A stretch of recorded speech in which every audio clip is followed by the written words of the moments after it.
بسم اللہ الرحمن الرحیم۔ السلام علیکم ورحمۃ اللہ وبرکاتہ۔ ہمارا ناظرہ قرآن و تجوید کورس جاری ہے اور ہم اس میں آسان تجوید پڑھ رہے ہیں، یعنی قواعد و ضوابط تجوید، اور آج ہم اس میں تجوید کی 15ویں کلاس پڑھیں گے اور اپنا باب نمبر 8 پڑھیں گے۔ قاف اور کاف کا مخرج حروف لہاتیہ۔ پہلے ہم پچھلے اسباق کی دہرائی کر لیتے ہیں۔ ہم حروف تہجی کے مخارج سیکھ رہے ہیں، کون سے حرف کو کہاں سے ادا ہونا ہے، اور حروف کی ادائیگی کے بارے میں پڑھ رہے ہیں۔ حروف تہجی میں 6 حروف حلقی ہیں، یعنی 6 حروف گلے سے ادا ہوتے ہیں: غین، خا، عین، حمزہ، حا، ہا، جو ہم نے پچھلے سبق میں پڑھ لیے ہیں۔ مخارج کو ہم نے 3 کیٹاگریز میں تقسیم کیا تھا: گلے سے ادا ہونے والے حروف حروف حلقیہ، زبان سے ادا ہونے والے حروف حروف لسانیہ، ہونٹوں سے ادا ہونے والے حروف حروف شفویہ۔ زبان سے ادا ہونے والے حروفوں کو 2 جگہ سے ادا ہوتے ہیں: زبان کی جڑ اور زبان کی نوک سے۔ یہ آپ کو دکھایا گیا ہے، زبان کی جڑ یہ شروع میں ہے اور زبان کی جڑ جو حلق کی طرف ہے، اور زبان کی نوک آخر میں جہاں ہماری زبان ختم ہوتی ہے۔ زبان کی جڑ ہمارے حلق سے جڑی ہوتی ہے۔ زبان کی جڑ سے 2 حرف ادا ہوتے ہیں: قاف اور کاف۔ انہیں حروف لہاتیہ بھی کہا جاتا ہے۔ نمبر 1، قاف۔ قاف میں 2 نقطے ہوتے ہیں اور یہ ہمیشہ موٹا پڑھا جاتا ہے۔ زبان کی جڑ جب اوپر کی طرف تالوں کے بالکل آخر کے نرم حصے سے لگے تو قاف ادا ہوتا ہے۔ تالوں کو قوہ بھی کہتے ہیں۔ یہ بالکل گلے سے ملا ہوتا ہے۔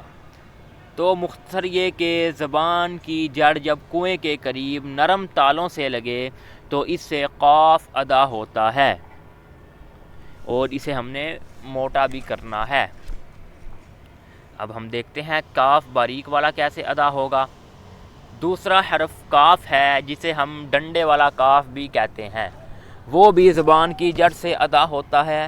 جب زبان کی جڑ تالوں کے سخت حصے پر لگے تو کاف ادا ہوتا ہے۔ اس کو ہمیشہ باریک پڑھتے ہیں۔ ان دونوں حروف کو پڑھتے ہوئے بہت فرق رکھنا ہے۔ قاف موٹا پڑھا جاتا ہے اور کاف باریک پڑھتے ہیں، ڈنڈے والا کاف باریک پڑھتے ہیں۔ جیسے عین اور حا کا خیال رکھنا ہے، اسی طرح قاف اور کاف کا، ان کی آواز کا بھی خیال رکھنا ہے۔ اب ہم غلطی دیکھتے ہیں، کون سی غلطی کرتے ہیں ہم اسے پڑھتے ہوئے۔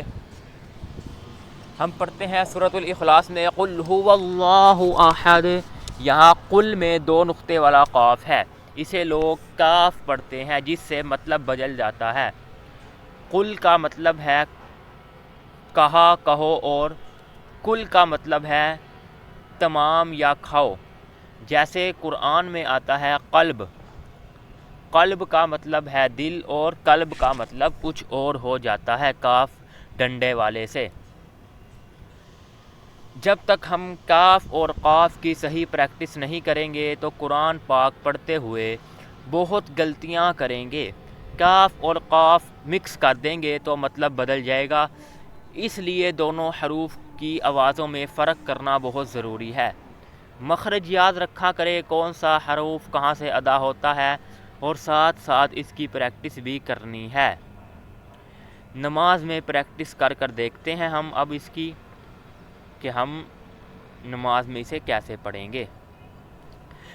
جب ہم نماز میں ثنا پڑھتے ہیں تو اس میں ہم کاف آتا ہے، سبحانک اللہم وبحمدک، ادھر آ گیا ہے، پھر وبحمدک ادھر بھی آ گیا ہے، وتبارک ادھر بھی آ گیا ہے، اسمک ادھر بھی آ گیا ہے۔ اس میں کاف موٹا نہیں پڑھتے، بلکہ زبان کی جڑ کو تالوں کے سخت حصے سے لگا کر ادا کریں گے اور کاف باریک ادا کریں گے۔ اب ہم سورۃ الفاتحہ میں دیکھتے ہیں تھوڑا سا. مالک یوم الدین ایاک نعبد و ایاک نستعین.